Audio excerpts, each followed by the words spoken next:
In the quiet of the deep night, there are tales that once whispered only under veiled moons in trembling candlelight. Greek mythology is not just about brave heroes or eternal love. It is also a tapestry woven with horror, betrayal, and the darkness of divine wrath. Tonight we descend into the top 5 most terrifying stories in Greek mythology. These are not just tales to entertain, but warnings carved in shadow and starlight. Are you ready?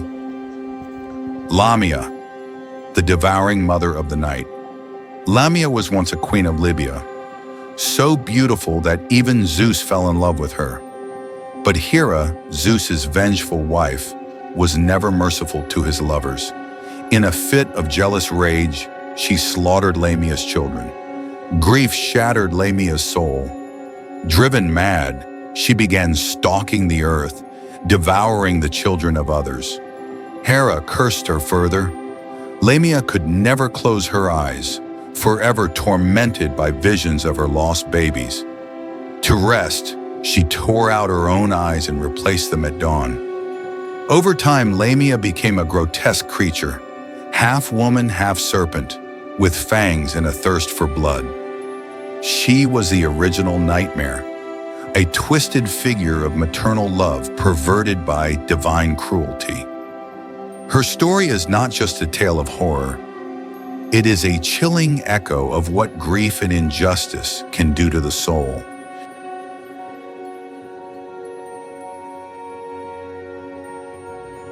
Tantalus, forever thirsty, forever cursed. Tantalus was a mortal once beloved by the gods, invited to dine at Olympus itself, but he betrayed their trust in a most horrific way. He killed his own son, Pelops, and served him as a stew to test the gods' omniscience. The gods were disgusted. They resurrected Pelops, except for a shoulder that Demeter had accidentally eaten, replaced with ivory, and condemned Tantalus to Tartarus. There he stood in a clear pool beneath trees heavy with fruit.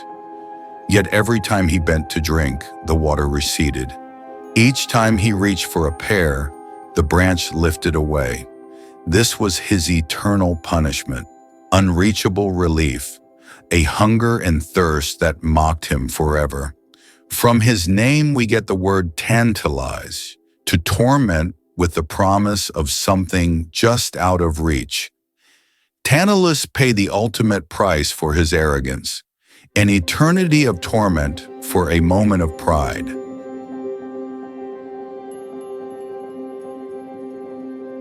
Three, Medusa, beauty cursed, power feared. We often remember Medusa as a monster, hair of snakes, eyes that turn men to stone. But few recall the tragedy behind the transformation. Medusa was once a breathtakingly beautiful maiden, a priestess in Athena's temple. One day, Poseidon violated her, right there on sacred ground. In a cruel twist, Athena didn't punish Poseidon, but Medusa. As penance, she cursed the girl, turning her into a hideous gorgon. Shunned, feared, and utterly alone, Medusa's gaze turned deadly. The world saw a monster, but beneath the serpents was a woman who once prayed for protection and was abandoned by her gods. Her story is a haunting metaphor for victim blaming and the loss of agency. She became the monster, not by nature, but by divine decree. Orestes, haunted by the Furies. Orestes was the son of Agamemnon, a king who sacrificed his own daughter, Iphigenia, to win a war. His wife, Clytemnestra, never forgave him. When Agamemnon returned, she murdered him. Years later, Orestes was commanded by the oracle of Apollo to avenge his father. He did by killing his own mother. From that moment, he was never alone. The Erinyes, ancient goddesses of vengeance, rose from the underworld. With hair of snakes, clawed hands, and shrieking voices, they pursued Orestes day and night. They didn't care about justice, only blood for blood. He went mad, clawing his skin, hallucinating his mother's screams. It was only after a divine trial led by Athena that he was finally freed. Orestes' story is a terrifying descent into guilt and justice. It asks, when does vengeance end? And what happens when the cycle consumes even the innocent? Cronus, the god who ate his children, and at number 1, the darkest myth of them all. Cronus was the leader of the Titans, having overthrown his own father Uranus. But the fates whispered one of his own children would overthrow him in turn. To prevent it, Cronus did the unthinkable. Each time his wife Rhea bore a child, he swallowed it whole.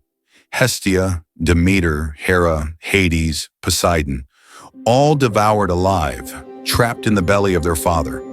Rhea, heartbroken, finally tricked him. When Zeus was born, she gave Cronus a swaddled stone instead.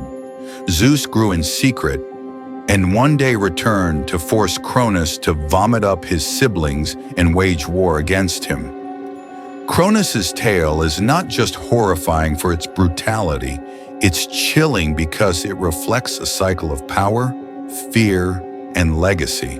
Just as he overthrew his father, he feared being overthrown in return. Paranoia led to atrocity. It's a timeless warning. The more we cling to power, the more monstrous we become. You've just heard the 5 most terrifying tales from the mythos of ancient Greece, where gods fall, monsters rise, and even the divine cannot escape fate. If this episode sent chills down your spine, follow us for more stories from the shadows of history. And remember, mythology isn't dead.